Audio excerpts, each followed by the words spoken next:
The Louie T Network is powered by MusicHead University. MusicHeads, classes in session. Turn me up. Enroll on YouTube now. Link is in the description. Who else could it be but me, your man, Louie T? Welcome to the Command Post Live. You know what it is. Post up. Take command. Of course, you're Commander-in-Chief, Louie T. Thank you for joining me. Couple of items to get to today. First things first, Jayden Daniels, new starting quarterback of the Washington Commanders, spoke yesterday, as well as head coach Dan Quinn. Some lengthy press conferences from both. Jayden's ran just over 10 minutes, and Dan Quinn's went almost 30 minutes. So a lot to, kind of break down there. So we'll get to that today. I don't know how I missed this when I was here. I think I was just so busy. I had so much going on that this kind of went under the radar, and I didn't really realize it until after I left. But they released the jersey schedule. So this is really old, but we never talked about it. You've probably heard other people talk about it. I haven't talked about it. So I want to talk about it. So we're going to do that today. And yesterday was Monday. You know what Monday is here on the Louie T Network now, okay? After last week, we officially christened Mondays here on the Louie T Network, especially after games. Now, if we play on a Monday, and we do play on a Monday once this year, so maybe we'll have to push that back, and it'll be like today, right? But Mondays on this channel are going to be Tell the Truth Mondays, okay? Well, I wasn't here yesterday, at least not until last night, and I had some catching up to do. So we're going to have Tell the Truth Monday on a Tuesday. Hey, how about that? So we'll be telling the truth today, and we'll do that a little bit later on in the show. Also, really quick, I'll be on Bleacher Report at 5 o'clock talking about the week coming up for the Commanders, what to expect, what to look for, et cetera, et cetera. Don't worry, if you don't check it out on Bleacher Report, I'm going to upload, like I always do, the video here on the channel at some point, whether it be today or tomorrow. I'll probably do it tomorrow, being that I'll have so much content already out on the channel today. I probably won't overload you with more content. I'll probably do it tomorrow, but it'll be first thing tomorrow, 10 o'clock, whatever, in the morning, 8 o'clock, 9 o'clock, something like that. If you don't catch it live on Bleacher Report, or even the playback on Bleacher Report at some point today, I'll upload it to the channel. So no worries there. However, let's get to the press conferences, and then we'll jump into, let's go in chronological order. Okay. Let's talk about the jerseys real quick. Get that out of the way. That's old news. It's old hat, but we didn't talk about it here on the channel. So I thought it would only be fitting if we knock this out. So we're going to wear our burgundy jerseys. Let's see, 1, 2, 3, 4, 5, 6, 7, 8 times. I think that's going to be the most out of all the jersey configurations. Let's see, 1, 2, 3, 4, 5, 6, 7 white jerseys, and then 2 alternate jerseys. So the breakdown is 8, 7, and 2. So we'll wear the burgundy jerseys, the burgundy tops, more than the white tops, which is what you kind of expect. Now, here's the interesting thing is early in the season, we're on the road quite a bit. And when you're on the road, you don't dictate what you wear. A lot of times teams that play in warmer climates at the beginning of the season like to wear their white jerseys at home. Like Tampa usually doesn't wear white at home. They usually wear solid color uniforms at home. But when it's hot outside, like it's going to be in week 1 in Tampa, they're going to want to wear their white color jerseys, keep the sun off of them, put it on you, make you hotter, and hopefully have the sun drain you a little bit more. So they're going to force us to wear our burgundy tops in week number 1. It's a smart move. It's what teams usually do in the league early in the season, especially in warm climate situations. As the season progresses, it's not as hot outside. That's when teams generally go back to their solid color uniforms at home, i.e. Miami Dolphins, Tampa Bay Buccaneers, teams that play in those type of environments. So we'll be wearing our burgundy tops in week number 1. I wonder if we'll go burgundy and white. Tampa Bay does not usually wear white pants but they could go with their white on white ensemble, right? They'll probably go with white and pewter bottoms. So it'll allow us to go with white bottoms and burgundy tops. My question is, when do we see the first burgundy on gold, right? Because you got to assume that at least 3 or 4 of these are burgundy and white bottoms, right? Burgundy tops, white bottoms. And then you're going to have at least one burgundy on burgundy in here somewhere, right? So the question then becomes, when is the burgundy on gold? And how many times do we get it? I wanted them to specify that. They're playing games. It's cool. I get it, because it's supposed to be a big deal that they're bringing back the gold pants. So they're not going to just tell us, hey, getting the gold pants. We might find out the week of, but they're not telling us beforehand. So you just go through these real quick. This week 1 game against Tampa is a road game. This week 2 contest against the Giants is a home game. It's our first home game. It's the only home game that we really truly have in like the first 4 weeks of the season. Like, we're really road warriors to start this season off. Week 5, we're home again, Burgundy Tops. So really what I want them to declare, and we're going to go through this real quick to find out if they kind of give us a pattern here. What I want them to declare is, and I think they did it last year, our Burgundy Tops are the home jerseys, right? And I think a lot of people who are traditionalists want the white tops to be the home jerseys. But our white tops are weird looking because the burgundy on that isn't the same burgundy as the burgundy that you get with the burgundy jerseys. And so I prefer the burgundy jerseys over the white ones, to be honest, right? You can do more with the burgundy jerseys. That's our traditional color.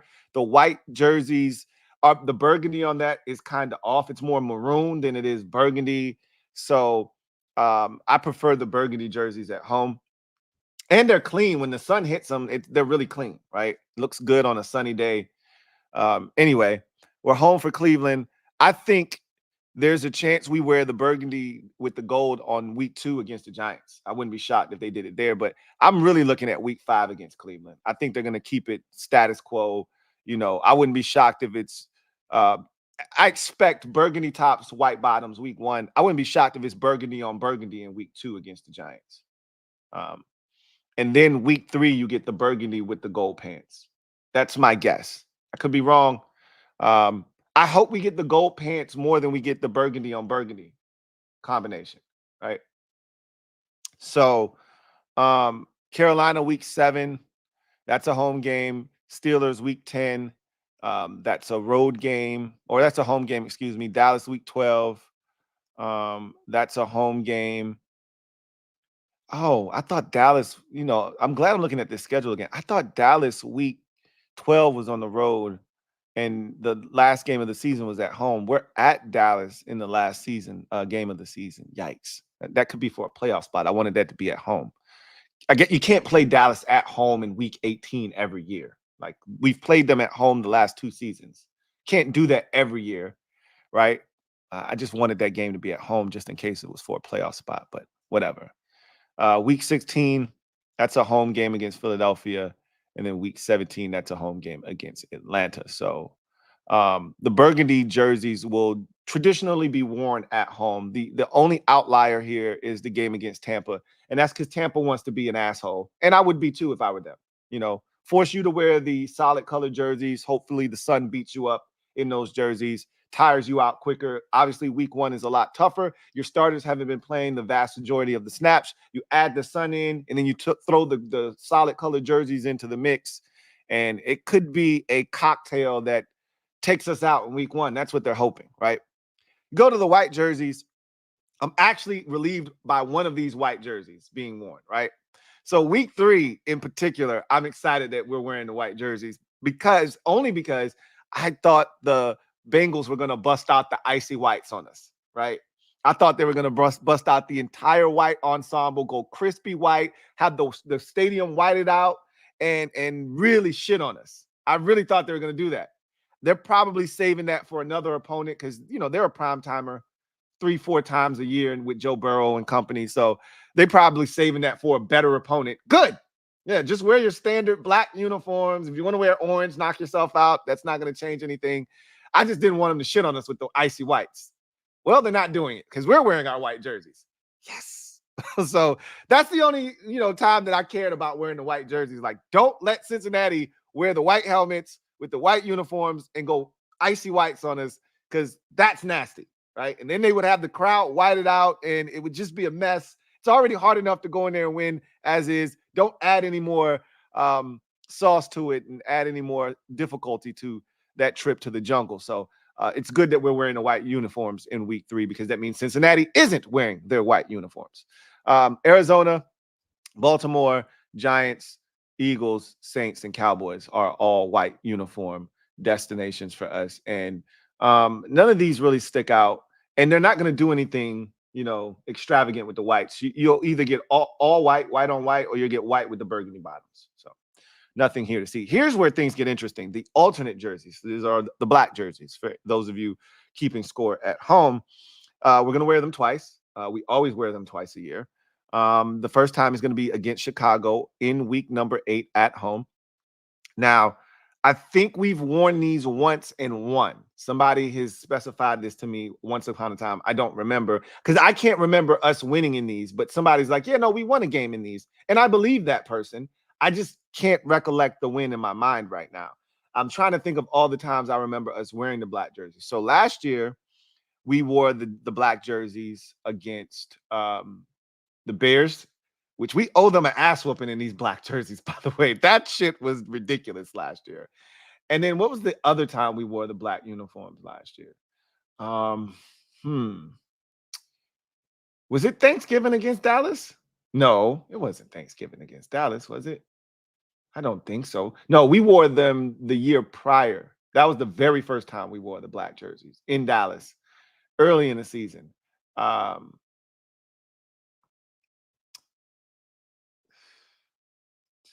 Oh, thank you, Lorenzo Simpson. The Giants game, the second Giants game. What a disaster that was. So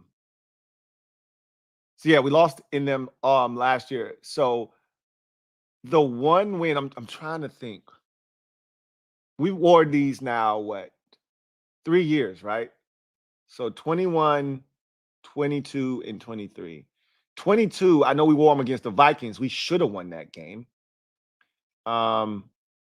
And we wore them against the Falcons. That's the one we won. The Falcons, it rained that day, and we had them on.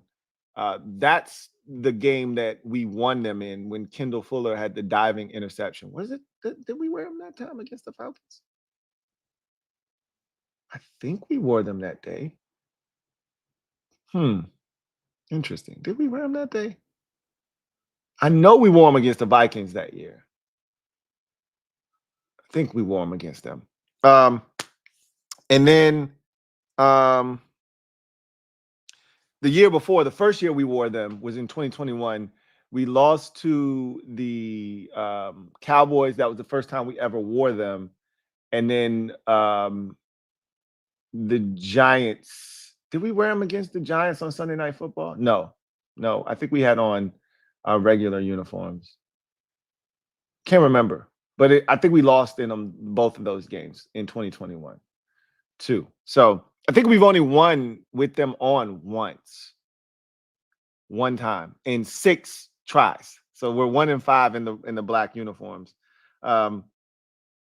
So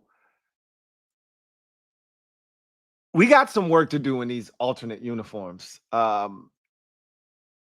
The Bears. So the 2 teams that they chose to wear them against.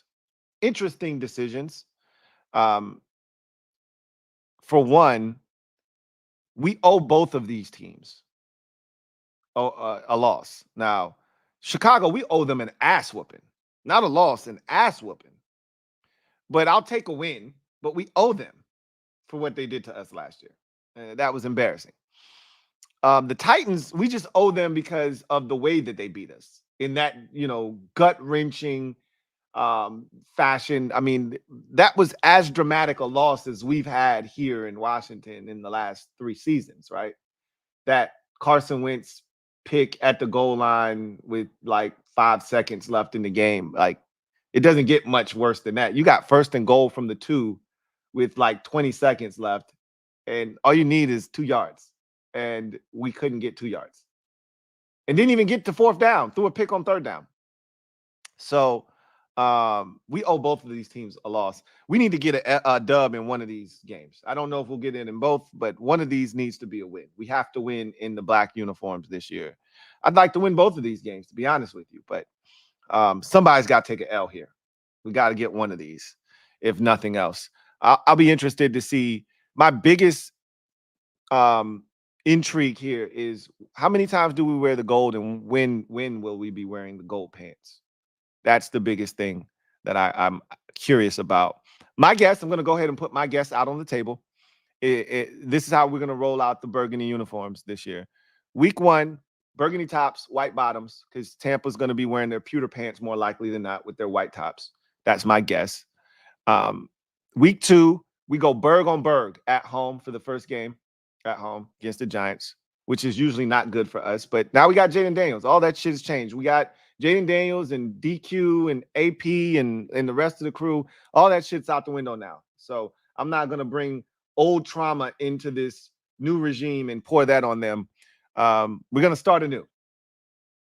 And then week 5 against Cleveland is the first time you're going to see the burgundy with the gold pants.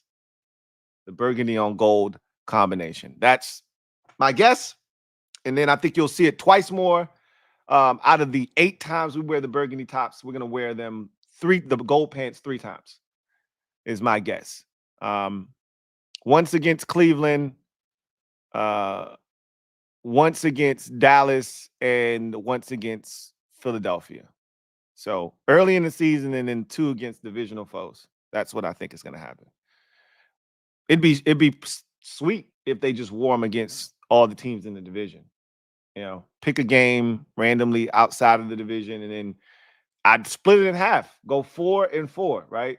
4 gold pants, and then you can decide 2 white and 2 burgundy if you like. But we'll see what they decide to do. Anyway, I digress. Enough jersey talk. So DQ had his press conference on Monday, and then he was followed by Jaden Daniels. So we'll talk about what was said, and then we'll get to our Monday Tell the Truth Monday session on a Tuesday. So DQ, his press conference, he started off by naming JD5, the starting quarterback, which we all know. We talked about that a bit yesterday on yesterday's show. But he singled out Marcus Mariota in talking about naming Jayden the quarterback, and how Marcus has shared his 9 years of gold with Jayden and has served as a great mentor and influence on Jayden. And Jayden talked about that. Now, I've mentioned this before, and we'll talk more about it when we get to Jayden. So, because it ties into what Jayden had to say, because I said that literally when they signed Marcus Mariota in the offseason. But them singling out Marcus Mariota is reinforcing the fact that he's going to be on this roster, whether you want him to or not. Whether you thought there was a chance he wouldn't be, when he signed here, he was always going to be on this roster. There was never going to be a chance outside of something happening, catastrophically. There was never going to be a chance that Marcus Mariota wasn't going to be the backup to Jaden Daniels. But if there was any doubt creeping into your mind, if you allowed Jeff Driscoll's play at all to sway you, this should have killed you on arrival, like dead on arrival. Dead, I tell you. When he started out his press conference, essentially praising Marcus Mariota, showering him with praise. That's a dead issue right now. He talked about the practice on Tuesday before the joint practice against Miami, which was what kind of sealed the deal for him. He's like, it was the sharpest he had seen Jayden. We talked about this last night briefly, but just to reiterate, he said it was the sharpest he had seen Jayden. The operation was the crispest that it had been. He was super accurate. I remember telling you guys the ball only hit the ground once in that practice. they really dominated the defense that day. It was a stark contrast to the way they headed into the Jets joint practice, which was in disarray. And he felt really good about Jayden. And then Jayden carried that energy into the joint practice, took that energy from the joint practice and carried it into the preseason game. And the deal was sealed at that point. They were going to name him. Even if one of those had went off the rails, they were going to name Jayden the starter yesterday anyway. Like, he talked about it being a process, and they just wanted to see what the process looked like. Well, the process ended on Monday for them. It was going to always end on Monday for them. And I'm going to tell you why that process was always going to end on Monday a little bit later on in the show. Surrounding JD5 with weapons to make him comfortable. So he talked about how they started the process of making him comfortable before he even got here, right? They knew he was going to be the pick all along because they knew Caleb Williams was going 1 to the Bears. That was no secret. So they knew whomever they had here at quarterback as a rookie needed to be comfortable. So they started that process before they even selected Jayden Daniels, by going out and getting Austin Ekeler, by going out and getting Zach Ertz, by going out and adding guys on the offensive line like Tyler Biadasz, like Nick Allegretti, right? By going out and, fortifying positions around him, going out and getting coaches that were teachers and filling up the building with a bunch of ex-quarterbacks and, going out and getting guys that were going to make his job a lot easier. They had already started to insulate him in that position before they even drafted him. So he talked about they needed to make sure that there was pressure being taken off of Jayden. And I want to talk more about that over the next week or two, about how they've handled this, because Nick Saban was on Hard Knocks with the Bears, and I may have mentioned this to you guys already. I know I talked about this on the podcast before, but he was on Hard Knocks with the Chicago Bears talking to one of his former players, which is the head coach of the Chicago Bears, Matt Eberflus, and he specifically talked about how it's important to not put too much pressure on a young quarterback, because when you draft a quarterback as high as the Bears did or as high as Washington did, there are inherent expectations that come with the title of franchise quarterback, number 1, number 2, number 3 overall pick. And you want to try to minimize as much of the responsibility that you're putting on the shoulders of that young player as possible. And I think they've done a phenomenal job of managing expectations. And we're going to talk about that over the course of the next 2 weeks and the ways that they've done that. And we're going to talk about some of that today as well, because Dan Quinn talked about some of that in his press conference. And this was one of the ways that they tried to do that, by surrounding him with guys that could take some of the weight off of his shoulders from a production standpoint. Dan Quinn was asked about the tests from the Dolphins game for Jayden, like what were some of the things that they were looking for from him.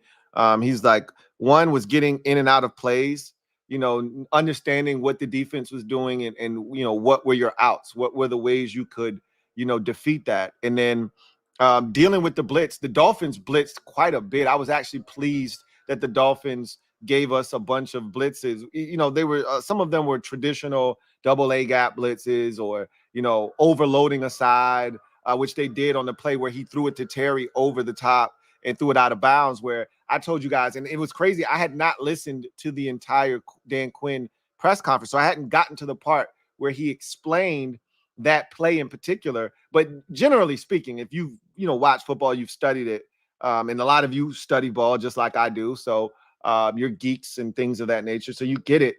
You generally like to throw into the blitz, right? If they're blitzing off the left side, then you want to throw the football behind that blitz, because they can't compensate for where they're coming from, right? So generally, that's what defenses try to do, is if we're blitzing for that side, we overcompensate by putting other players in coverage behind the blitz on that side. But you can't pull too many guys from the opposite side of the field. So, you've got to compensate somewhere, right? Generally, what they do is they bring guys on the blitz, they overcompensate here, and then they drop a guy on the other side to, kind of disguise, like a defensive end. If you're bringing 2 guys off this end, you'll drop the defensive end on the other side So it gives the quarterback a little flash of color over there. Oh, I can't throw it right there.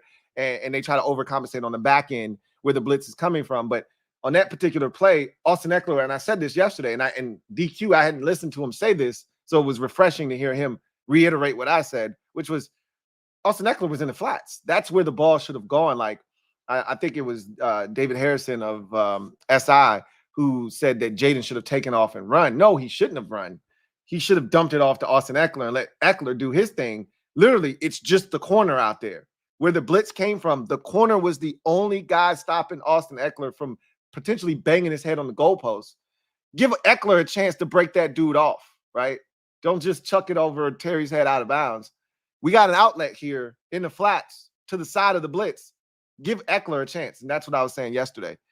So that was good. That's good practice, right? That's good work. That's on film now. That's a teachable moment for Jayden, right? That's why you love when those opportunities present themselves in the preseason so he can see, okay, that's what happened. This was my response. This is what I should have done. That's why you love to see that, right? Jayden, he talked about Jayden not having to be the leader of this team. I thought this was one of his most profound answers of the day. Now, he said a lot of interesting things. This might have been his most important answer, though. He talked about Jayden not having to be the leader of this team and how he said, my favorite thing about this team, and I told the team my favorite thing about the team is the team. Like, we're one, right? And there are a lot of guys in here with tons of experience that can take on the leadership role, but I just want Jayden to come in here and be the best version of Jayden. I don't want him to come in here and feel like he's got to put on this Superman cape and put the team on his back. And even later on in the press conference, he went as far as to say, I don't need him coming out and feeling like he needs to be chewing Terry McLaurin out, right? Reaming him a new one and getting on him about stuff. Let us do that, right? Let somebody else do that. You don't have to do that. He said, guys know when you're bullshitting them.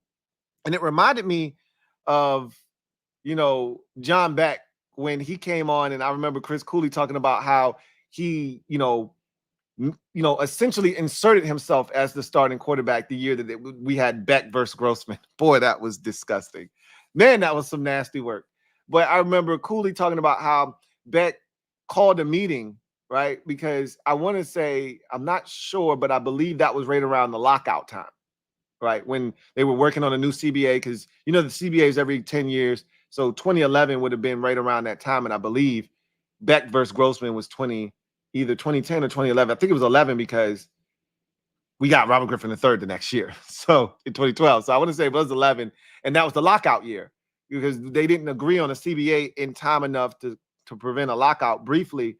So while there was no football going on, he called all the players, the skill guys, and set up this thing and told them he was the starting quarterback. And they were looking at him like he was a joke. Like, bro, you're not that guy, right? You're not that guy, right? And guys can sense when you're forcing it, when you're not being authentic. They know when you're bullshitting them. I'm not going to say anything. So Jayden doesn't have to do that. They took that responsibility off of him to force him to be a leader. No. We don't need you to do that.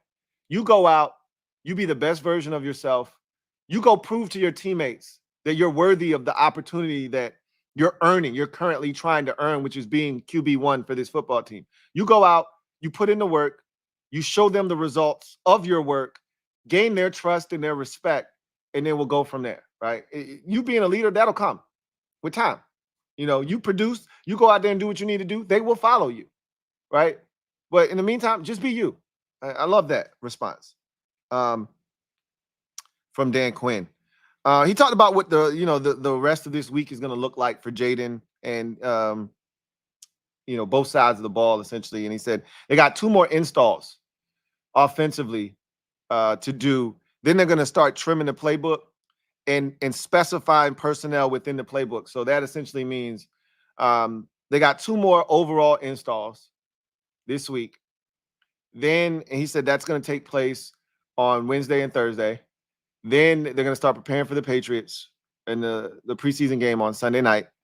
And then they'll go into trimming after that, trimming the playbook now and kind of narrowing the focus and surrounding it with the players that are currently here that are going to make the team and guys that they want to get the football to, and start picking out the plays that best highlight and accentuate their attributes. So he said there'll be plays that they won't be ready to use early in the season, but as they get more comfortable as a unit, they'll be able to use those later on in the season. So looking forward to seeing what that looks like ultimately. He talked about Jayden Daniels' learning experience versus the Dolphins. He talked about, an instance in a joint practice where, they sent a motion right into the blitz and, boom, play got blown up. We saw it in the game one time where we didn't block a guy on Michael Wiley's second run. Unblocked defender, I think it was Chop Robinson, came and hit him for like a 4-yard loss. As soon as he got the ball, he's lucky he didn't fumble, right? So Jayden wasn't in the game then, but the motion that he talked about in joint practice was a situation that he learned from, and he talked about the different opportunities that were presented to him in the game, and these are things. And I just talked about one of them, like the blitz where he threw it out of bounds. That's a teachable moment, right? So those are the type of things you want to see, right? The more you play, the more opportunities you get to see different looks and different things are provided to you. Different looks, different situations in the game are provided to you, and you can learn from them. There are going to be certain situations that he just won't have access to until the season starts. For instance, he didn't play long enough in any of these preseason games to get into a 2-minute situation, but he did do hurry up, right? So that's a form of 2-minute offense, but it's nothing like the real thing. He never got to experience that. He doesn't know what it's like in an NFL game. Obviously, he's done this in college, but he doesn't know what it's like in an NFL game to go into halftime and then, make adjustments and then come out and start the second half, right? He's never done that in a game yet. So all of this will be the first time he does any of this stuff in week 1 against Tampa, right? DQ talked about John Bates's block on the Jeff Driscoll run and how important it is to have guys blocking down the field. And so he's like, this was one of the things we put on tape for the guys to see. Like, this is what we want from our guys down the field. Putting in that extra effort, getting that extra block down the field can make all the difference in the world. That Driscoll run really was keyed by John Bates. After Driscoll, broke through the first wave of defensive linemen, he got up the field and outran that defender. John Bates was like his personal protector, pushing the guy down the field and allowing Driscoll to cut back off of his block and get even more yards. So he talked about that type of effort and guys not coming back towards the line of scrimmage, because you get a penalty, right? If you're going back towards the line of scrimmage and you block somebody. Cole Turner got a penalty on a play like that against the Jets where he came back and peeled the guy off. You can't do that anymore. So instead of coming back towards the line of scrimmage, he said, you need to go find somebody down the field. Bates did that, and it helped spring Jeff Driscoll for 43 yards instead of that play going for maybe 23 or 33 yards, right? He talked about Javonte Jean-Baptiste's game against the Dolphins, and he played really well, had a tackle for loss, had a sack in the game, an effort sack. And so that was his first time really flashing this entire preseason. So good for him. And, you like to see it. Again, he's not going to make this roster, but they want to see flashes from a guy that they spent a draft pick on. You want to see that. DQ talked about how he told Jayden he was QB1. And he just went into the quarterback's room and explained to him that, hey, it's all about competition. And you went out and you earned it. You did everything we asked of you and then exceeded our expectations. And, you're our starting quarterback. So he thought that Jayden thought that he was going to come in there and talk to him more about the pregame kind of, procedures and, the schedule and stuff like that, because he had been talking to him a lot about that. But even last week, he told him, hey, I want you to write down some things about the schedule, that might be more comfortable for you, things you like, things you don't like, things you want to change, things you want to keep, that sort of thing. So he thought he was going to have more of that conversation, because we had 2 different time slots for the game starting. You know, the first one started at noon, which is going to be closer to when they're going to be playing their games all season long, which is in that 1 o'clock window. And then, you know, the game on Saturday night is going to be, you know, different. It's going to be more like the one we're going to have this week, which is a night game. We're not going to have many of those because we're not good enough yet. But there are going to be a few of those mixed in the schedule. And who knows, if we're good enough, we may get a few flexed into that slot, right? So you want to know what that feels like. And so he thought that's what he was coming to talk to him about, not, you know, him being named QB1. But we'll talk more about that when we get to Jayden. DQ explained when he told Jayden he didn't have to be a leader right away. And he said, I literally told him that the first time I met him in the building when we drafted him. You know, you don't have to come in here and be Superman. You know, we just want you to earn the respect and the trust of the teammates in the locker room. And with that, the leadership will come, because once they see the work that you're putting in, the results that you're getting, they're going to follow you, because the position itself demands that you're the leader, whether you want to be or not. And whether you're a rah-rah guy or not, you may not be that type of guy. You might not be Tom Brady, getting in people's faces and getting amped up. You might be a subdued guy, you know, a guy that doesn't say much. That's fine too, as long as you're producing. Nobody cares what kind of leader you are. They're going to follow you because the quarterback position demands that you're a leader no matter what. So he's like, with time, that'll come. But right now, just focus on being the best version of yourself, right? So we got an update on a couple of a few players actually that are injured right now. This is a big one. So Jordan McGee, I told you guys the way that DQ described it initially before he gave us any updates on him. The way he described it though was morbid. Like, yeah, it's unfortunate. Like, DQ, what I've learned, and I'm big on, deciphering what guys say and how they say it and how, what it means. When someone's injured, DQ will tell you immediately, even if he doesn't tell you what the injury is, it's not serious. If it were a game week, he'd be pushing to go. But it's not a game week. We're in August, so we don't, but it's not serious, right? We're not worried about it. He didn't say that with Jordan McGee, and that's why I told you in the moment, this is a pretty serious and significant injury. I don't know to what extent. They didn't tell us he was out for the season, but they didn't know at that time either. What they ultimately found out later on down the line is that he had an MCL injury that required surgery. He's had the surgery, and now they're going through the recovery process. And my guess, and I'm no doctor, and I didn't sleep at a Holiday Inn last night. So don't take these numbers that I'm giving you and run with them and tell somebody else and that tells somebody else, because I don't know. This is my guesstimation, right? So I looked up MCL surgery and the recovery times, and I self-imposed a 6 to 8 week recovery, because he said he's not lost for the season. That's a good thing, because we have him as a big part of our linebacker core, but really the middle linebacker position. We have him as a big part of our linebacker room. So having him back at some point this season is big for us. So if he's coming back at some point, in my mind, it's 6 to 8 weeks. I'm going to lean closer towards the 8. So I'm going to say he's going to be out for 2 months. 2 months from now, let's say the surgery happened last week sometime. So say middle of August, that'll put you middle of October, right? And then he's got to get on the field, start getting his legs under him, rehab, that sort of thing.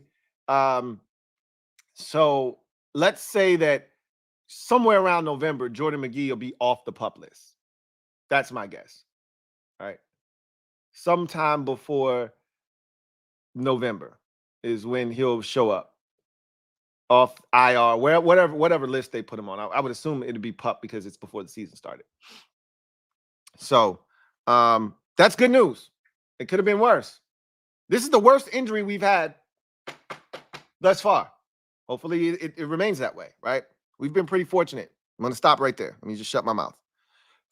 He talked about feeling the physicality versus the Dolphins. Like, there's a lot of things that he wants to see improved upon defensively with this team.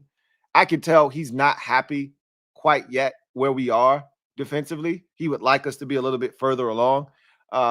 but there are certain aspects that he enjoys to this point.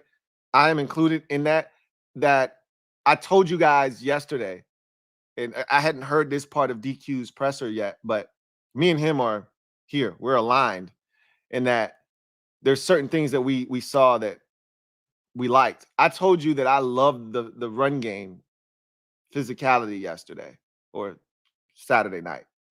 We were physical up front, even without Daron Payne, Jonathan Allen, and Cleveland Farrell in the mix. No Bobby Wagner. We were flying around. There were guys that stood out to me, and for the most part, the Dolphins had their Tua was out there. Raheem Mostert was out there. If Tua's out there, their starters are out there. It's not like we were playing against their backups. We had a lot of our backups against their starters, and they couldn't really move the pile against us in the run game. Okay? So that was a positive for me. That was a really, really big positive. We really stopped the run effectively, I thought, early in that ballgame. So he said he felt the physicality versus the Dolphins. And he loved that. And he's like, that's one of the things. Obviously, they've been preaching physicality, speed and physicality, violence, right? Arrive violently. They've been preaching those things. He felt the physicality. I did too against the Dolphins. Obviously, you got guys like Jeremy Reeves lighting dudes up. You felt the physicality. Tyler Owens running through a block and knocking a guy down into his own return man. Like, you felt our physicality in this game. But then he said after that, we need to create more turnovers and tackle better. Ding and ding, right? Like, spot on. So we'll see what happens.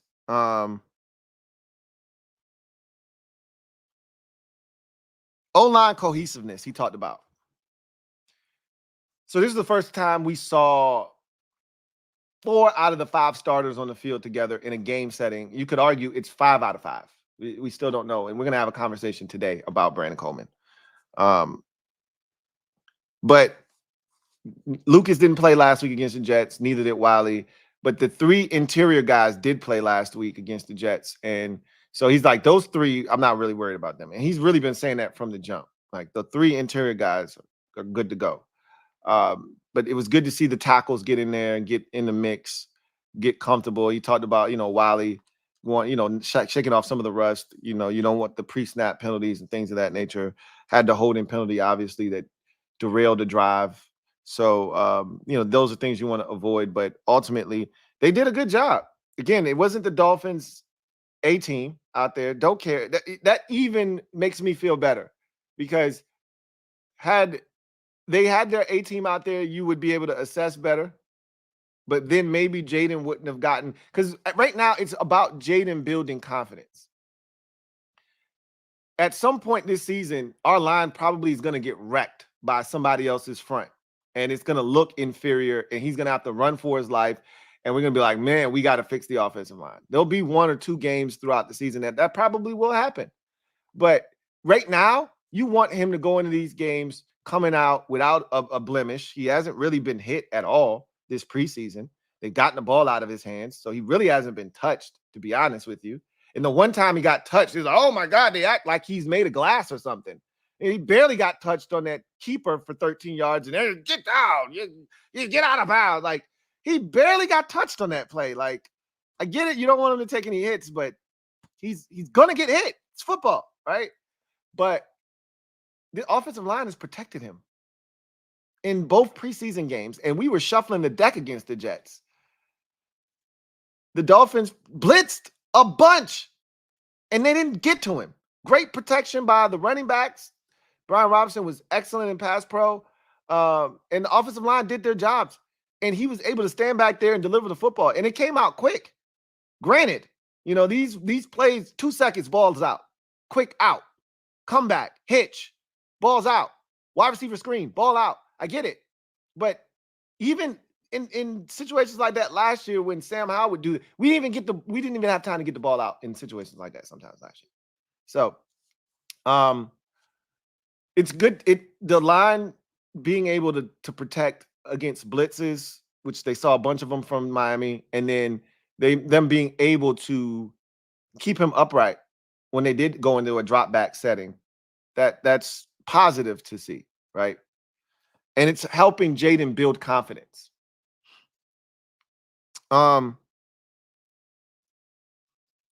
So he talked about the plan for Johnny Newton and Brandon Coleman. So he said both of them are going to jump into indie work this week, individual drills. And then there's a chance that one or both of them, he said Coleman's a little bit further ahead than Newton at this point, but not by much. But he said there's a chance that by week's end, they could jump into some team drills, and then they'll assess whether either of them can play against the Patriots on Sunday. The good thing is there's an extra day. So, at this point with Newton, I got something to say about him, but we'll see what happens. Coleman is the one I'm really fixated on. And again, we're going to talk about him here in a second. Riley Patterson. He said that, and DQ made a great point, and we've talked about this briefly. We really haven't gotten into the minutia of this. But, when the NFL removed the stages of trimming your roster down from 90 to 53, it used to be 90 to 75, 75 down to, 53. By removing the steps, they gave you more players for that final preseason game when you don't want to play your starters. So guys aren't killing themselves out there. But they also removed the need for teams who have multiple kickers in a house to have to cut one of those guys. Because generally, if you're going to trim the roster down, you don't want to trim a linebacker or a corner that can help you in that last preseason game. You're going to get rid of a place kicker, right? I mean, you don't mind your kicker kicking the football. But what you don't want is a guy that you think is going to make your team potentially playing, 80-something snaps in a preseason game when you can divvy that up and not have him out there killing himself, right? So you would normally have more kickers being released by now in the old methodology of doing things. Now, you can hold on to that kicker until you have to trim your roster down to 53 guys. So if you're the Ravens and you don't want Justin Tucker kicking in the preseason, you don't have to have him kick in the preseason. You know what he is. You know what he's going to do when the regular season starts. You don't want to put any extra mileage on his legs. Then don't, right? Keep your kicker all the way up until you have to cut your roster down. And so, there are teams out there that are doing that. And the competition that they had, it's over already. They've made their decision already, but they're going to keep the guys on. So in saying that, he basically said the process of us finding, our kicker and having kicker competition is not over, but we're kind of at a standstill. Like, we're not going to just bring in a guy just for the sake of bringing in a guy. They did that with Ramiz Ahmed, right? And he's no longer here. They want a veteran kicker with NFL experience.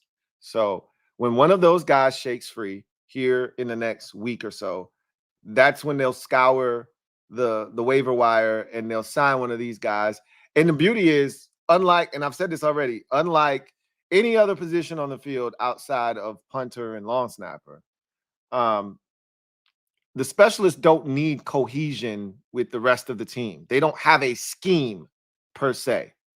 You do want to have some kind of cohesiveness within the unit, right? So as a kicker, the long snapper, needs to snap it a certain way, or the holder really is the one you want to have the connection with, because there's a certain way you want the ball held as a kicker.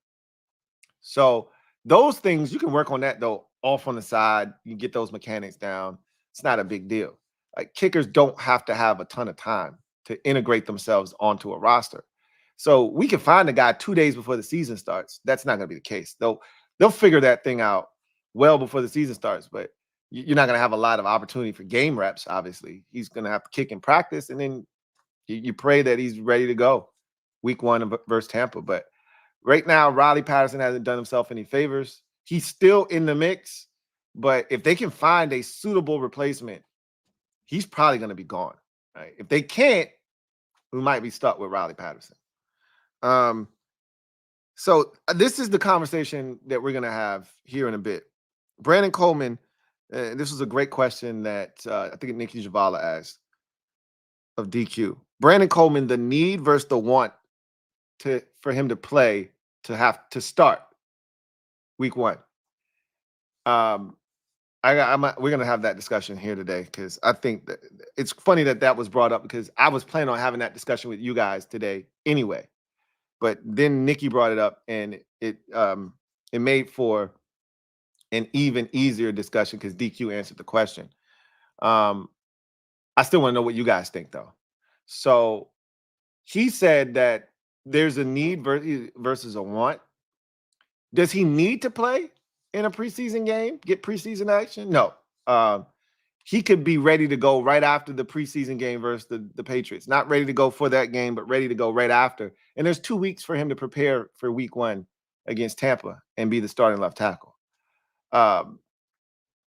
Do they want to see him in live action? Absolutely, they would love to. And they would love to get him out there with the rest of the offensive line and get reps in a real setting. They would love to do that. And even if they said the rest of the line isn't playing, but you're playing in this 3rd preseason game versus the Patriots, cool, right?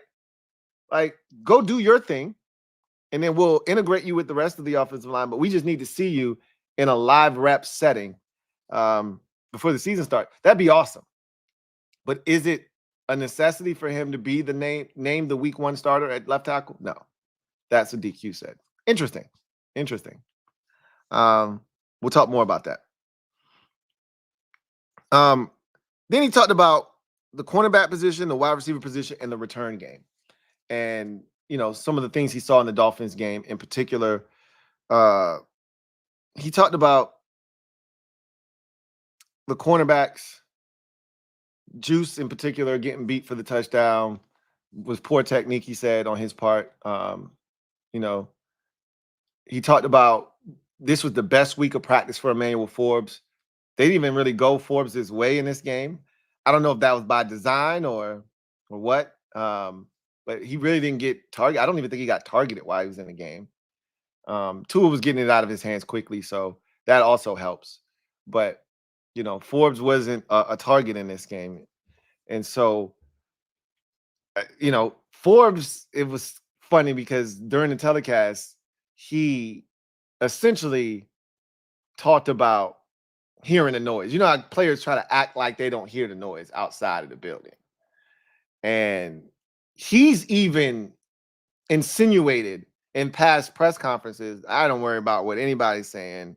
I just focus on, what the guys in the building are saying, with the coaching staff, and they got trust in me, and I believe in myself, yada, yada, yada. During this press conference, this interview on the side with Brian Colbert Jr., he was pretty much was like, now I heard y'all shit. I heard all the shit y'all was talking about me. I can't make one mistake. I'm like, bro, don't do that. Don't do it.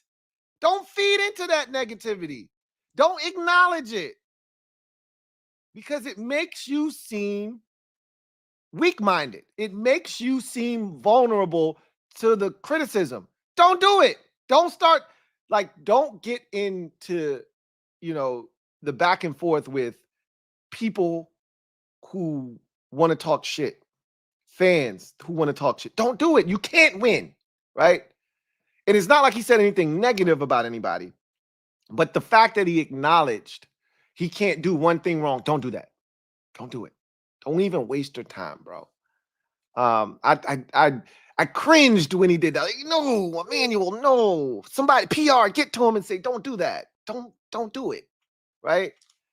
Just continue with the company line of, hey, I don't really hear the noise outside the building. All I care about is what's being said inside the building. And the coaching staff trusts me. They've instilled confidence in me. I've got confidence in myself. And I'm just going to go out there and try to be the best version of Emmanuel Forbes possible. Just stick with that line and keep it pushing, right? Anyway, but he said it was Forbes' best week of practice, and he didn't get cooked in the I thought he was going to get cooked in the joint practice. Didn't hear any of that. And they didn't target him in the game. So whoopee. Hopefully that spills over into the regular season. But he's like, yeah, we feel good about our, boundary corners. Juice had the little snafu there with the technical, with his with his fundamentals, essentially, on the play he got beat by River Craycraft. But, between those three guys, Michael Davis, Benjamin St. Juste, and Emmanuel Forbes, they feel good. And then you still got your two nickels, right? And Mike Sainristil and Noah Igbenogany. So, again, I think that's going to be your cornerback room. And I don't think it's as bad as people think. Again, I don't think they're going to put these guys in a lot of the situations you've seen them put in preseason. It's going to look a lot different when the season starts, right? Wide receivers, he talked about that group, and it's a fun group and a lot of different skill sets within the group, and translation, it's an okay group, but we're going to see what they do because they don't really know what they're going to get out of these guys yet. Pretty much. I feel good about the receiver group. So we're going to see who steps up. Diami's making a hard charge right now, which is nice to see. Takes a little bit of the pressure off of Jahan. I just want Jahan to just go out and play like he did when he was a rookie, right? And then we know we're getting out of Terry, and then we'll see if OZ can step up. If he talked about Luke McCaffrey following OZ around and kind of learning from him a bit, which is a good thing because OZ is a pro. He's been in the league for a number of years now, and so anything Luke can pick up on, because Luke's playing inside a lot and OZ plays inside a lot. So, if he can pick up on a little bit of things here and there, great. Put it in your bag and add it to your repertoire. So then he talked about the return game, and he said he wanted to see more, but we just didn't get a lot of opportunities in the punt game in particular. He's like, I know what Jamison Crowder can do. That's why I don't really need to put him back there. I know what he is as a player. So I don't need to see him as much. I don't know if that's a good or a bad thing, right? Like, he hasn't gotten a ton of reps this, preseason. And while I know what I can do, you trying to see what other guys can do feels like you're trying to replace me. Trying to find out if other guys can do the things that I can do so I'm not here. It's different than when you put the starters out there, they get their work, and then they're out of the game and they're done. Crowder's just not playing as much.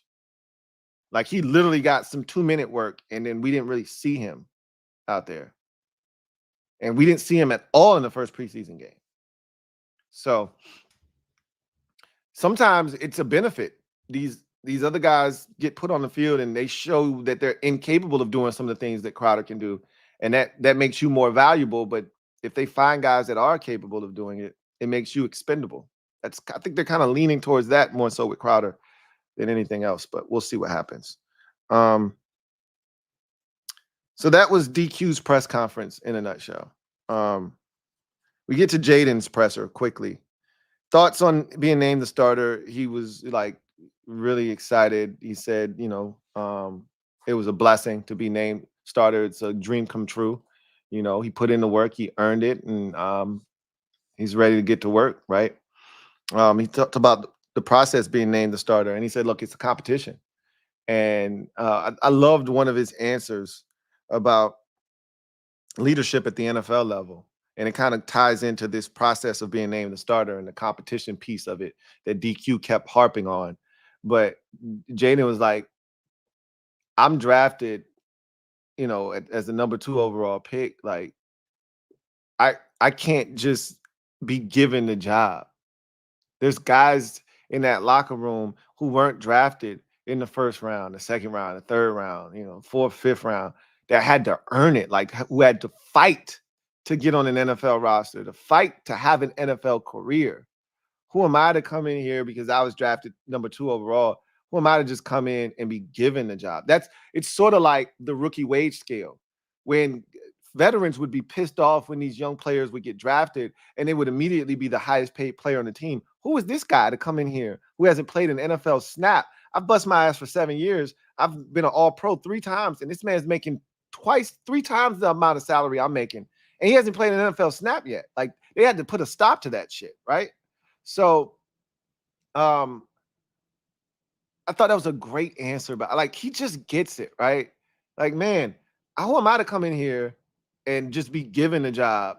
Like what I did in college is cool, but that doesn't matter at the NFL level. I got to come in here and prove it to these guys, earn my spot, earn their trust, show them I can be accountable, right? That they can count on me to do what I need to do to help this team proceed and win games and have an opportunity.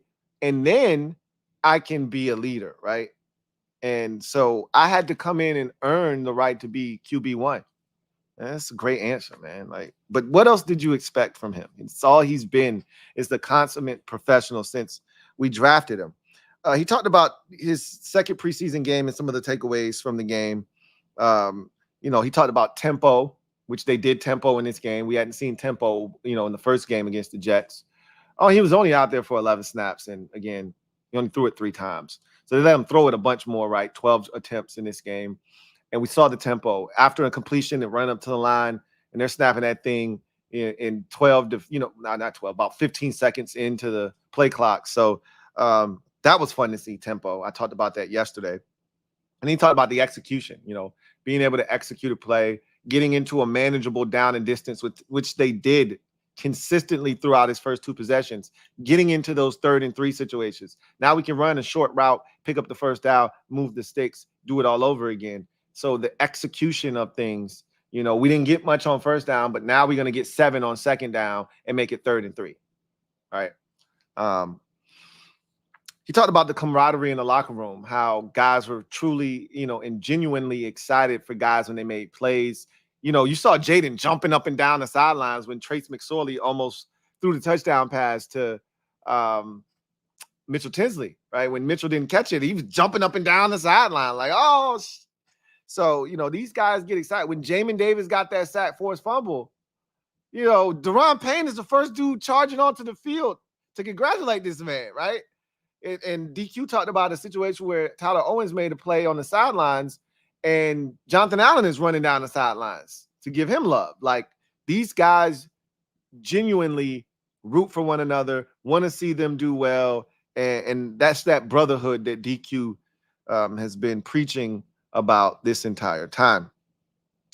He talked about Cliff's offense and the maturation of it and the things that they're doing and the tempo, getting the ball out on time. He said, the deep shots haven't really come yet, but when those opportunities present themselves, we're going to do that as well. And, just continuing to grow in his offense. I like what Cliff is doing. And, people are going to judge Cliff. And I talked about this last night. And so if you really want to hear me talk about Cliff's offense, some of the knocks on it and, some of what the detractors want to use is fodder for criticizing his offense. I think it is that simplicity that helps the players out. Now, as you get into the scheme a little bit more, maybe you can do more. Maybe you can put more on their plates. But right now, with a rookie quarterback in a first-year scheme for everybody, I really think this is the best thing. Just simplify things. Just keep it simple, right? He talked about on the surprise of being told that he was the starter, on being surprised. And it was funny because Nikki Javala asked him, did he act surprised? And he was like, no, I didn't act surprised. I was like genuinely surprised. Like, it was cool to see him laugh because, sometimes these press conferences, especially with players, there's no lighthearted moments. There's no laughter. It's pretty like, let me just get this shit over with, and they beat him up. They peppered him with, finding out he was the starter. Like, how many different ways can you ask me, how did I react to being named the starter? Like, shit, ask me something else. You've already asked me the same question 4 different times. You just worded it differently.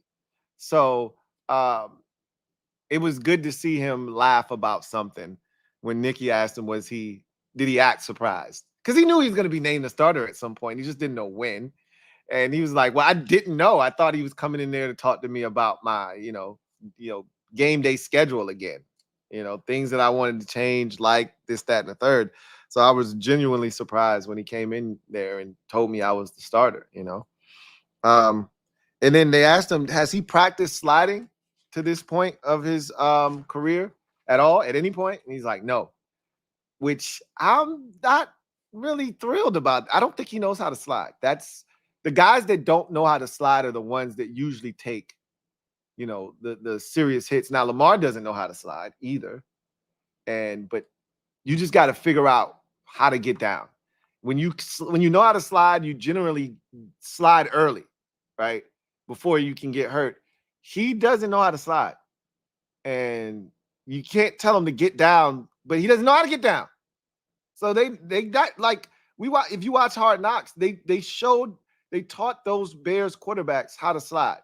It was an unconventional method that they used with the slip and slide, but it served its purpose. The very next week against the Bills, Caleb Williams slid just like he was on the slip and slide. They need to do something with him. You can't, I always talk about the youth of America. You can't tell the kids that they need to save money, but you don't teach them how to save their money. You have to show them how to do it if you want them to do it. You can't tell somebody, hey, you got to pay your taxes. Well, how do I do that? Right? You got to show them. Right? So how to pay bills, how to be an adult. They want him to slide. Show him how to slide. Right? He's not going to take the initiative because he doesn't want to slide. So you have to show him how to slide. He talked about the Marcus Mariota impact. And it's literally what I said when they signed Marcus Mariota. I said they couldn't have signed a better quarterback here to mentor Jayden Daniels, because just think about from your perspective as a human being. What resonates with you more? When somebody who has no experience that is comparable to yours coming in and trying to tell you how to do something, or somebody who has went through exactly what you're about to embark upon, telling you, I went through everything that you went through already. I was the Heisman Trophy winner. I was the number 2 overall pick, and I was tagged as the savior of a franchise. And I was thrown into the fire as the guy and had to lead an NFL organization. Which guys, or a guy like Taylor Heineke telling him what to do, or Jeff Driscoll telling him what to do? Which one resonates more, right? Those guys they cannot begin to understand the scrutiny that you're under when you win a Heisman Trophy and be the number 2 overall pick. So I loved Marcus Mariota being his mentor, because Marcus can say, bro, I did that. I did that too. And I did that as well, right? And very few guys can say I won a Heisman. Very few guys can say I was the number 2 overall pick. And very few guys can say, hey, I was tasked with being the leader of a franchise. And I saw the ups and downs. I went through the pitfalls. I saw the highs of winning a playoff game for that organization. I saw the lows of being benched in favor of, Ryan Tannehill. Like, Marcus Mariota has gone through it all. So Jayden can learn from a guy like that. And he talked about all of those things. And that's what I talked about. That was the perfect guy for them to sign. Handling the outside noise, JP Finley asked him, a lot of guys are talking about you. Good Morning Football, Chad Ochocinco, all these guys are praising you. He's like, I ain't heard none of that shit. And honestly, I don't try not to get too involved. And he said, you see some things on social media from time to time, but generally, I just worry about what the guys inside the building have to say. I just try to take care of what I got to take care of. And then they asked him, well, did you, who was the first person you called when you found out you were the star? Like these stupid ass shit, questions they asked. And he's like, bro, I was in meetings. I was at work. I couldn't just stop work and start texting and FaceTiming people. Like, I actually work a job like you work a job. I can't just in the middle of work decide, oh, they gave me a promotion. Let me call my mama right now because they gave me a promotion. No, I'm gonna call my mom when I get home, right? Like, I swear some of these dudes they ask some of the craziest questions. Anyway, he talked about proving to his teammates. That was one of the answers he talked about earlier. Like, it's important to have to prove yourself because not everybody in that locker room was a first round pick. A lot of these dudes had to earn it. So it is important for me to come in here and have to earn it. So that was that kind of that same conversation, right? And then he talked about what to expect from this offense. He himself was like, I honestly can't tell you, just know we're going to play hard and we're going to try to be a really solid group offensively. But, the game plan changes from week to week. And so we'll see what happens. So that was that. So let's get to Tell the Truth Monday. I'll breeze through these quickly, get to any comments, and then we'll get out of here. Right. So Tell the Truth Monday on a Tuesday. First things first. Somebody isn't making the roster at safety. That's a fact. Okay. Like, I love these conversations that fans have because I'm a lurker. Y'all know that. And a lot of times I'm looking at the conversations within my chat and then on other videos, chats. Like when I'm watching Dan Quinn's press conference, I'll be looking at the live chat in the corner, or Jayden Daniels' press conference, looking at or I'm watching something and I'll be just looking at the comments, section, and yeah, Tyler Owens is making this roster and this guy's making. Well, how many safeties do you really think they're gonna keep anyway?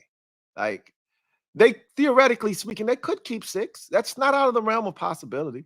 In order to do that, you have to trim off fat somewhere else, right? It's uncommon to keep 6 safeties on an NFL roster. If you're going to keep 6 safeties, then you can only keep 4 linebackers. Now, the beauty of that is our linebackers or our safeties sometimes act as linebackers. So in that scenario, you could keep Tyler Owens over, say,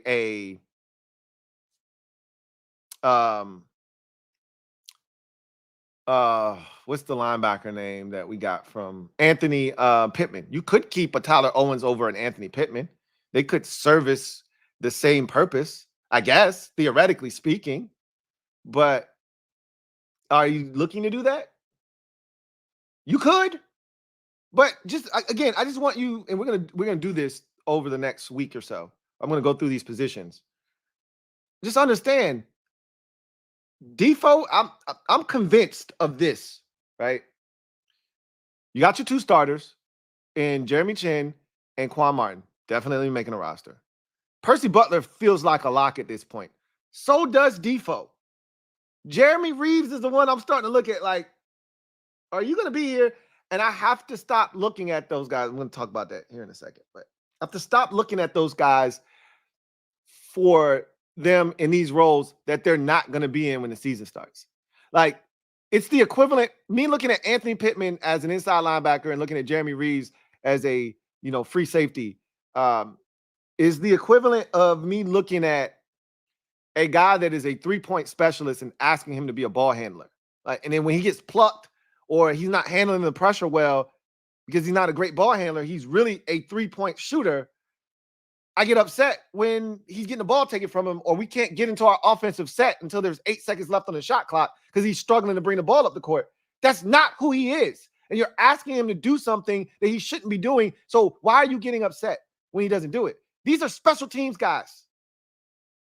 When they're in their element, they thrive. You take them out of that element and they're a fish out of water. So again, we'll see. Somebody I'm not buying 6 safeties. Somebody in the main isn't making the roster at safety position. It's either Owens or it's going to be Jeremy Reeves, and I don't think it's Jeremy Reeves. But we'll come back to that. We'll come back to that another time. Next truth. This may be an injury-riddled season for Johnny Newton. We might have to come to the realization that this might be like Jonathan Allen's rookie season where he just wasn't healthy. Sometimes you get a dude and they just can't stay healthy in their rookie season. Doesn't mean they're going to be a bust. Jonathan Allen wasn't healthy in his rookie season, and we've seen what he's turned into for us. But this man came out of the draft with needing foot surgery. Then he needed a foot surgery on the opposite foot. Then he's got some sort of soft tissue injury. We've barely seen the dude out there in any capacity, practice, game, whatever. They're taking their time with him as they should because it's summer and they don't need to rush and they want him ready for the start of the regular season. And we'll see if we get there with him. But in my mind, I'm starting to lower my expectations for him in his rookie season. Not overall. I still think this guy's going to be a beast for us. But in his rookie season, he may not be what I wanted him to be. And I'm okay with that. If that ends up being the case, I'm starting to manage my expectations for Johnny Newton because if it ain't one thing, it's something else with him. So we'll see what happens. Next truth, and this is more of a question than a truth. I'll give you my truth afterwards. Are we really comfortable with Brandon Coleman starting without playing in the preseason? Are you really comfortable with Brandon Coleman starting at left tackle, having not played a single snap in the preseason? Because there's a realistic possibility. Dan Quinn talked about it. I just talked about him talking about that. And I want to hear from you. Leave it down in the comment section. This is the biggest question I'm asking you in this video. Are you okay? Are you comfortable with the idea? Don't just leave it here in the chat. I want you to have that conversation amongst yourselves in the chat. But I want you to leave a comment in the comment section to keep that conversation going. Because I want to read your comments. Because I don't always see them when you're having these discussions in the live chat. Are you comfortable with Brandon Coleman starting week 1 at left tackle versus the Tampa Bay Buccaneers without playing in a single preseason game? He's going to come back, if not for this Patriots game. After that game, he'll probably be ready to jump back in because Dan Quinn said he may be able to get into team drills at the end of this week. Let's say he doesn't make it in time for the team drills, and thus they keep him out of this game against New England. But then after that game, we got 2 weeks prior to the season starting. He's ready to jump back into team drills, and they throw him back out there with the first team offense. He looks good, and they're ready to start him in week 1. Are you comfortable with that? Because starting against our defensive ends versus starting against somebody else, it's not the same thing. It's not the same thing. You know, you may be able to get away with it week 1. The Buccaneers really don't have a dominant edge rusher on their squad. They just cut Randy Gregory, you know, because he didn't show up for camp. And I don't really know any of their other edge rushers. They don't really have a guy that stands out necessarily. And I think Yaya Diaby, who was one of their edge rushers that played well last year, is injured. I don't think he'll be ready for the first week of the season. He could be. But he could get away with week 1. But you go week 2 against Thibodeau and Burns and all those guys. Is he ready for that? I want to know how you guys feel about that. Leave that down in the comment section. I'm going to tell you right now, I'm not sure I'm comfortable with him starting without getting some reps in the preseason game. I just need to see it. I can trust them. If they tell me he's ready to go, I trust them. But I really would like to lay eyes on this kid in a preseason game and be able to say for myself, I feel good about it. If they tell me, no, you should feel good about him, I'm going to say, okay, I believe you. They've given me no reason not to trust them. The lack of a plan on special teams makes me nervous. Hey, look, it's Tell the Truth Monday on a Tuesday. The lack of a plan on special teams, and this is across the board, right? They're still figuring out shit on punt returns. I think OZ is going to be our punt returner. So that one I'm not as nervous about. But kickoff, they have no idea what they're doing back there. Right? They have no clue. They're throwing guys back there. One of the guys, Davion, he's not even going to be on the roster. What is he doing back there? Right? Pringle may not be on the roster. He's the only guy they've put out there on kickoffs, you know, to start games. Kaz Allen was the other guy they threw back there. He's not going to be on the roster either. There's no plan for that right now. Pringle's the only guy that might be on this roster. I'm nervous. And then the kicker situation. Don't get me started. I've been nervous for 2 months. Once they cut Brandon McManus, I told you I was nervous. And they've done nothing since to quell my concerns.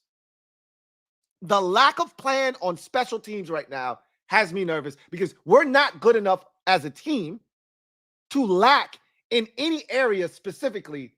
All 3 phases need to be solid to give us a chance. And right now, special teams is lagging behind. Not just in the kicking department, but also in the returns game. And I don't love the way our coverage units look. We look like we're on the cusp of giving up something big every week on special teams, but I always take it with a grain of salt because the guys that will be playing special teams when the season starts, they're not out there. So I don't really get too carried away with that. Next truth. Jeff Driscoll deserves to be on this roster, but he won't be. That's a fact. He's played his way onto this roster. He deserves a roster spot, but he won't get it. Would I be comfortable keeping 3 quarterbacks? Yeah, I would be. Do I want to? No, I don't. And I don't think they will either. If we can get him onto the practice squad, we will. But He's played well enough. Somebody should sign him. Somebody should sign him. A healthy Brandon Coleman, next truth, a healthy Brandon Coleman could mean the end for Trent Scott. A healthy Brandon Coleman could mean the end for Trent Scott. The last time they took a player and started moving him around, it was Mason Brooks, and he got cut the next day. They started moving, 2 days after they started moving him around, right? Trent Scott just went from swing tackle, only playing tackle, to now playing guard in a preseason game. And while he did play some tackle, he did play left tackle in the preseason game against the Dolphins. When he came out with the second unit, he was at guard. That's new for him. And when you start playing a numbers game, a healthy Brandon Coleman means you got your 2 starting tackles, Coleman and Wiley, and then you got your swing tackle. And remember, DQ didn't mix words when he said swing tackle competition. I don't think there's a competition. Cornelius Lucas is your swing tackle. And then you got Chris Paul playing right tackle. So really, Chris Paul is your backup to Andrew Wiley. If they need Cornelius Lucas on the left side, Lucas could go in on the right side too. But Trent Scott right now, you're not keeping more than 4 tackles. Let's just keep it let's just keep it a buck. You just need 4 tackles. And if Chris Paul can play tackle as well as guard, why do you need Trent Scott? So he feels expendable at this point. Trent Scott feels expendable with Chris Paul getting the majority of the snaps at right tackle. But we'll see. If Brandon Coleman is healthy, Trent Scott feels like a guy that they could cut. I'm just going to say that. But Coleman has to be healthy first. Can't get rid of Scott if Coleman isn't healthy. Next truth. I am not willing to lower my expectations for creating turnovers. Ball is life. But maybe I should. Maybe I should. I'm starting to come to the realization that I've been high on this group, and I'm not lowering my expectations because I've told you this already. I said the same thing about Emmanuel Forbes. When the season starts and they start scheming up to stop teams offensively and defensively start implementing things, I think that they're going to be more aggressive in hunting turnovers and telling guys, you jump this route, right? And you're going to see turnovers start to come when the season starts. But boy, we haven't seen it in the preseason. And that's a bit alarming to me. But I still believe in that group defensively, that they're going to create turnovers. And that we're going to be better than we were. We're the worst team in the league in creating turnovers last year, and probably have been over the last 3 or 4 years. Then lastly, I just need you guys to know this. Jayden Daniels isn't playing on Sunday night. And probably most of the starters on this team isn't playing on Sunday night. Just so you know.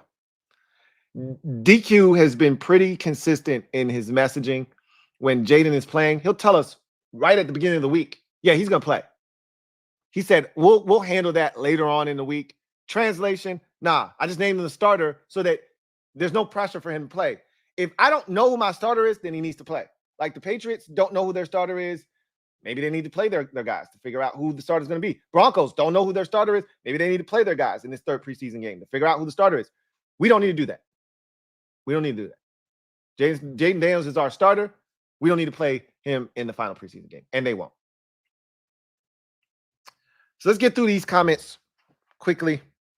Spence Calise, thank you for being a member for 24 months. You made it to the 2-year anniversary. Look at you, Spence.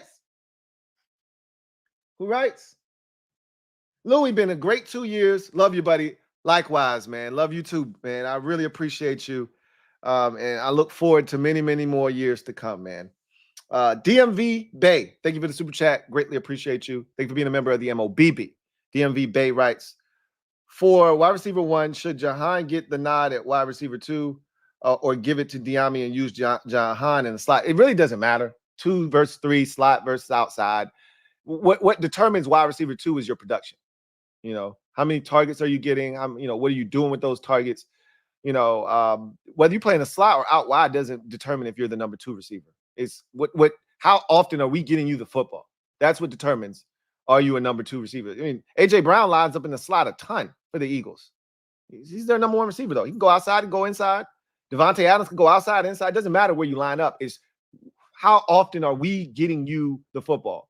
How often are we making you the focal point of the offense? That's what determines where you are in the pecking order of the offense. They're going to use Jahan all over the place. JLG, thank you for the super chat. Greatly appreciate you. Thank you for being a member of the MOBB, who writes, Joey, come back.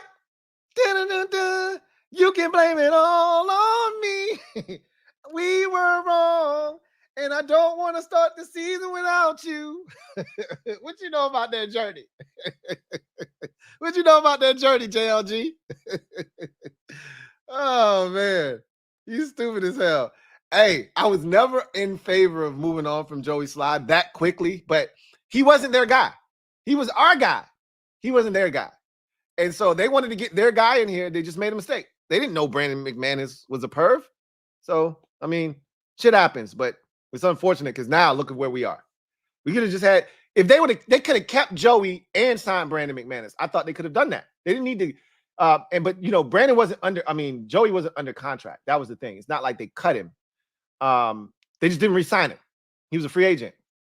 And so they would have had to sign him, and they didn't want to guarantee another kicker money. So I think that's how that went down. Christopher McLaughlin, thank you for the super chat. Greatly appreciate you. Thank you for being a member of the MOBB. My guy, Chris, thank you for your generosity as always. Really, truly do appreciate you. My guy, Chris writes, hey, Lou, hope all is well with you and the family and that you enjoyed your time off. Likewise, I hope everything is good in your neck of the woods. And I did enjoy that time off. It was much needed, much more than I thought. And I appreciate you guys, and I'm glad to be back. He says, Truth Monday on a Tuesday. Yes. Says the kicker situation is code red, and we need outside corners that are more physical. We don't fight for the ball with throws in the end zone. Thoughts? I think you're right. Yeah, kicker's situation is code red. Absolutely. I agree with that wholeheartedly. I don't know about the corners not being physical and not fighting for the ball. They're not close enough to fight for the ball. Like, you got to be in a position to swipe down at the arm and wrestle it away. When you're trailing, how we're trailing on a lot of these plays, there's nothing you can do, right? You can try to get back into play, but if the ball's put in a good spot, you're beat, right? So I don't think there's not enough physicality out there. I don't think that's the case. Dan Quinn talked about them needing to be more technical in their approach, using the fundamentals that they've been taught and not losing sight of that. And I think that's what is more important with them. All these guys are willing to tackle. All these guys are willing to fight at the point of catch. I'm not worried about that. Can you just stay in phase well enough so that you can make a play on the football? That's where I think they're lacking right now. Christopher McLaughlin, thank you for the super chat. Greatly appreciate you. Thank you for being a member of the MOBB. My guy, Zoe, writes, hey, Lou, 2 questions. 1, sup, Zoe? What is the underlying issue you believe in limiting Jahan Dotson's growth, and why? And then 2, do you think he can handle consistent press coverage? So I'll go in reverse here. No, he can't consistently handle press coverage. That was his knock coming out of Penn State. He's not that much bigger than he was, and I don't think he's put in the work on getting off the line of scrimmage, because you could be small and find ways. I mean, the receiver for the Eagles, Devontae Smith, he's way smaller than Jahan Dotson, and he doesn't have any issues getting off the line of scrimmage. You just got to work on that. I just don't think he's great at that at this moment. So, and what do I think is limiting his growth? I just think he needs more opportunities. Similar to I said to Brian Robinson, it has nothing to do with talent or skill. It's opportunities. The more you get Jahan Dotson involved, the more he touches the football. We've seen him have big games before. We've seen him dominate. It's just opportunities. I'm wholeheartedly believe that. It's just opportunities. The more touches he gets, the more opportunities he gets, the more you're going to see Jahan Dotson be a problem. I really, truly believe that. Bloodhound Lil Jeff, thank you for the super chat. Greatly appreciate you. Bloodhound Lil Jeff writes, is DQ biggest mistake so far calling this a recalibration and not addressing cornerback? Definitely feels like a rebuild. Forbes better be an all-pro. No, they called it a recalibration for a reason. They know that this is definitely something that is going to take time. But if you call it a rebuild, then there's no expectations. They don't want us to go into the season. They don't want the players going in with the mindset of we're going to suck this year. So you want to stay away from words that you can associate with negativity. Like rebuild is there's a direct association to rebuild and losing record, right? We don't want that to be synonymous with this team. So we'll call it a recalibration. It's still I said it's still a rebuild, which is why the expectations aren't going to be super high for me. But I get why they're doing what they're doing. It's all psychology, and it's the right thing to do. Look, you can't fix everything in 1 year. They liked Forbes coming in. They hadn't gotten their hands on him. You know, when they did their work in free agency, there were other needs that they felt like they had to address, and they did that. Corner wasn't that high on the list. They got Michael Davis. I'm fine with the corners, to be honest with you. I'm fine because I told you already, I don't think they're going to utilize these corners in the way that you're seeing them being utilized in the preseason. They're going to use them differently, and that's going to help them thrive, I think. And you're going to get more pressure on the quarterback, et cetera, et cetera. That's how I approach it. But we'll see, right? We'll see, little Jeff, right? Video channel. Thank you for the super chat. Greatly appreciate you. Thank you for being a member of the MOBB, who writes, let Ekeler return kicks. He might be back there. They kept talking about Ekeler being back there. I haven't heard him being back there. We haven't seen him back there, but they called it this a running play, right? And so it makes sense to put a running back there. You know, why not put Michael Wiley back there? Why not put, Austin Ekeler back there? I don't know. We'll see. We've heard Eckler's name boundied about, but we haven't actually heard him back there. We haven't seen him back there. So what I don't want is you to throw a guy back there for the first time in a game setting when he hasn't done it all preseason. Like, that's the point where I'm like, why do we keep putting Pringle and Davion Davis back there when we know Davis is definitely not making a roster? Kaz Allen is definitely not making a roster. So, and they haven't made up their mind yet. That's the thing is I can say they're not making a roster, but they're like, how do you know they're not making a roster? We haven't made that determination yet. Because I know Kaz Allen isn't making a roster. Because I know Davion Davis isn't making a roster. You know that too. Now, Pringle has a chance to make the roster, and I put him on my 53-man roster because they don't have another kick returner right now. But we'll see what happens. Ekeler could definitely be back there. Lorenzo Simpson, thank you for the super chat. Greatly appreciate you. My guy, Zoe.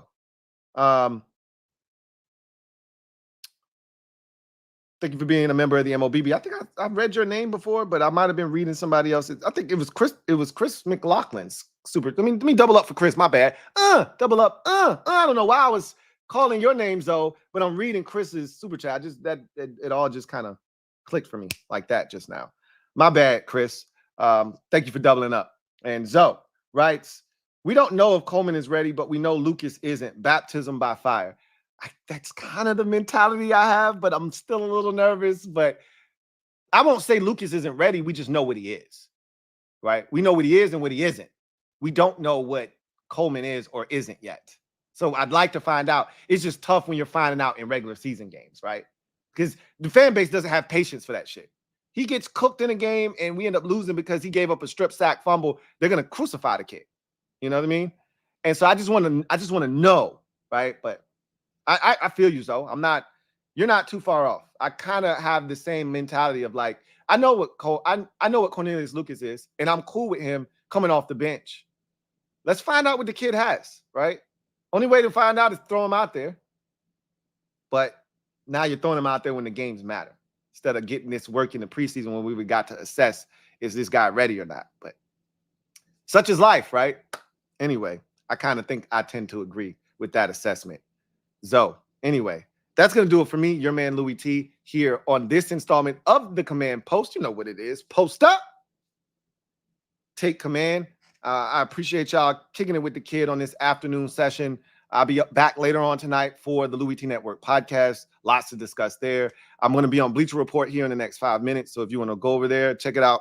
Cool. If not, I'll post the video on my channel tomorrow at some point. So anyway, that's going to do it for me, your man Louie T. Until next time, you guys have a good one. Take care. God bless. Good day.